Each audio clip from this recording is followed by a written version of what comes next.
Today I'm going to tell you a story. Jason is 10 and he lives with his great aunt Agatha. He's been living with her for the last 6 months because his mother has gone to the USA. And when she left, she told him, "I'm going so that it will be good for you." Jason doesn't really quite understand what that means, but Mom said, "You're going to stay with your dad and we'll be in touch." But 6 weeks after living with father, Jason is put to live with dad's aunt, Agatha. His father explains to him that he's not just able to look after Jason, get him to school on time, pick him up after school, fix his lunch, supervise his homework, and also do his job. And he's in danger, Dad thinks, of being fired because he's late for work on a regular basis. So Jason is put by Aunt Agatha. Aunt Agatha and Jason get along all that well. Jason thinks she's boring and grumpy, but he recognizes that she's kind of nice sometimes. So Jason is feeling sad a lot of the time, afraid quite a bit, and also really he doesn't understand what's happening in his life.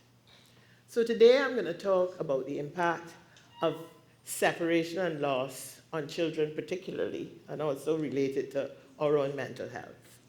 And I'm also going to present just a thought on some of the things that we might be doing that would support children's mental health, give them some resilience to deal with the inevitable things that life throws at them. And to talk about separation and loss, we really have to look at Caribbean family structure. Caribbean families have experienced from the time we got here 400 years ago, and we upset the apple cart in the Caribbean.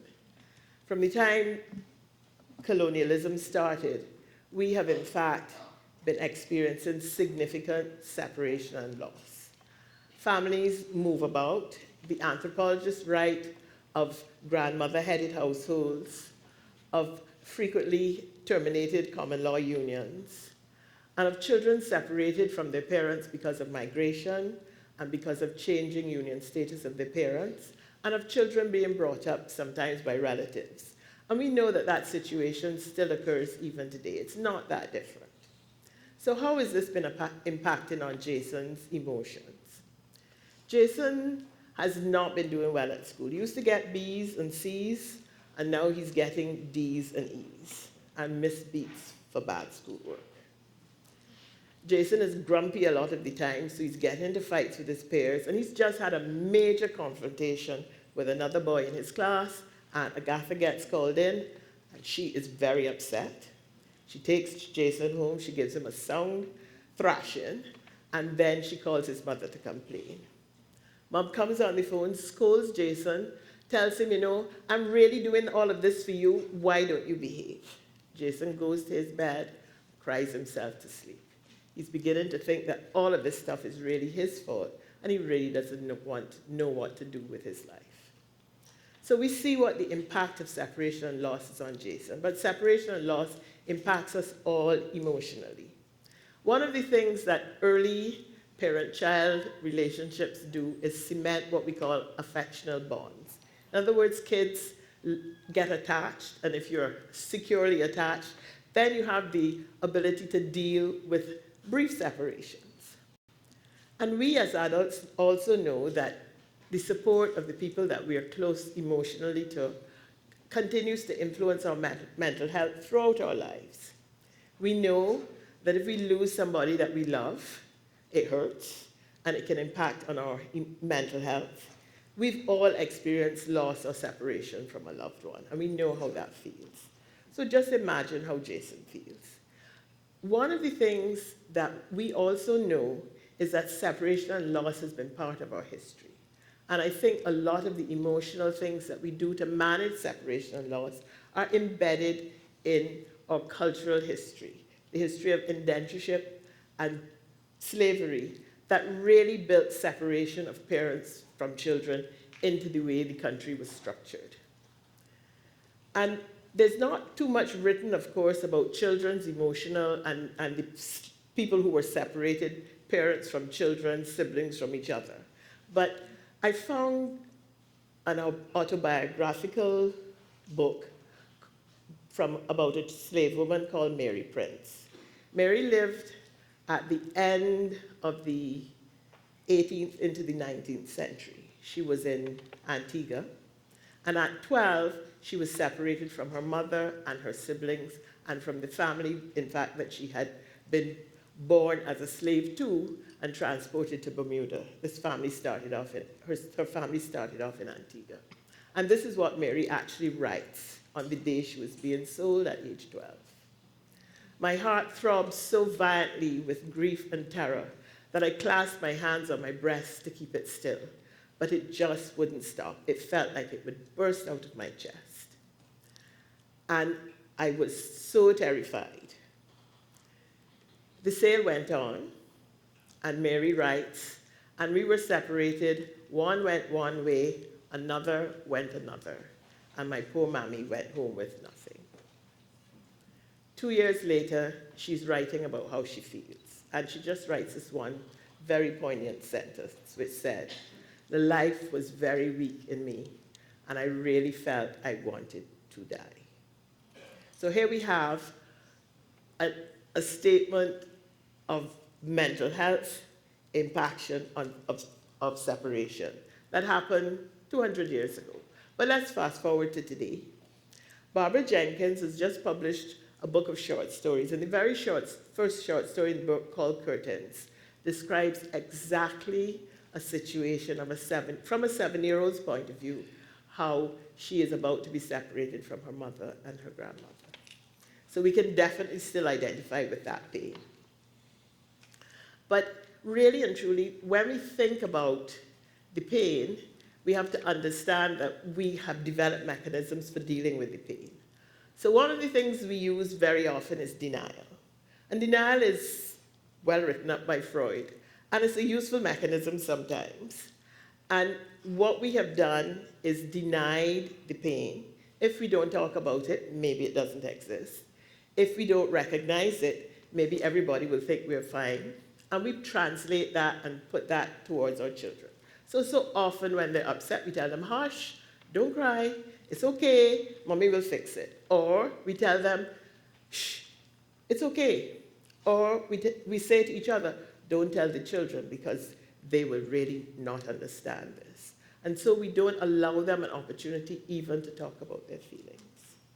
So what I want to propose today is that we should perhaps start talking with our children. Not at them, or to them, or about them, but we will do all of those things as well. But in addition to and at and about, we really need to talk with. Talking to is so often a scolding, and talking about is sometimes a commentary on what they're doing, even as they're doing it, to indicate our disapproval. Talking with means that we really have to listen. Talking with means that they have an opportunity to share what they really feel.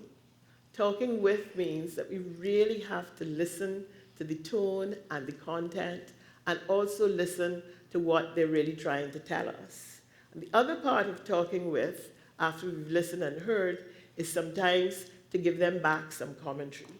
Not a scolding, not an instruction, not necessarily advice, although in conversations with your children, of course, you have to do all of those things.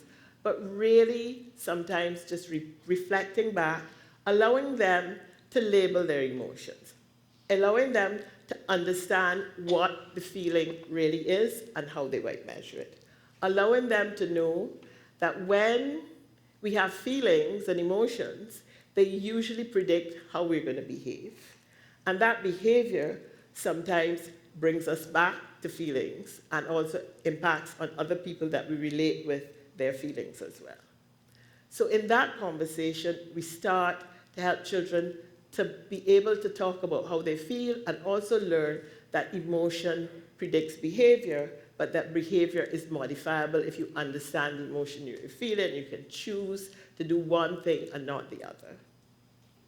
That conversation will also help kids to tell you what they really feel eventually. And so when you ask a kid, how do you feel about that? They can tell you more than normal. We can ask them, are you upset? And they can tell you more than a feeling of how. Things that we do so often. In that conversation, we will also have to talk and share how we feel about things and really be open to a horizontal rather than a continually vertical communication. It means that we would really have to put ourselves on the line a little bit. And it means that we really have to like our kids. Because liking requires, and liking makes us want to hear what our friends say, to hear what other people have to say about us, people that we like. We want to spend time with, people that we like, we don't want to hurt. So maybe we won't be having to do so much licks, which of course could be a whole other TED talk. But to go back to Jason, to wrap up, what if Jason and his mom had been talking with each other all along? Jason was 10, so they would have had 9 years of these conversations, among all the others. Would she have changed her decision? Perhaps not. But what would have happened was that Jason would have understood better what I'm doing it all for you meant. Jason would also, and Mom would have also worked out a way for them to continue communicating with each other. Not just a phone call a week, but maybe Skype every night. And with the modern communication technologies, they could even be tweeting each other. However, if Jason and his dad had been talking with each other, Dad would have realized how important he was right now for Jason. And so the decision to move him to Aunt Agatha really and truly would have been one that Dad would have had to work around and found another way of managing, because he would have understood how crucial it was for him to be very close to Jason at that point. What about Jason and Aunt Agatha? Maybe if they visited each other, even if he had to stay with Aunt Agatha, they too would have been talking, and Jason by now would have been teaching Aunt Agatha how to Skype her sisters in Brooklyn and having guava stew with Aunt Agatha on Saturday afternoons. She makes great guava stew. And what about Jason and his teacher?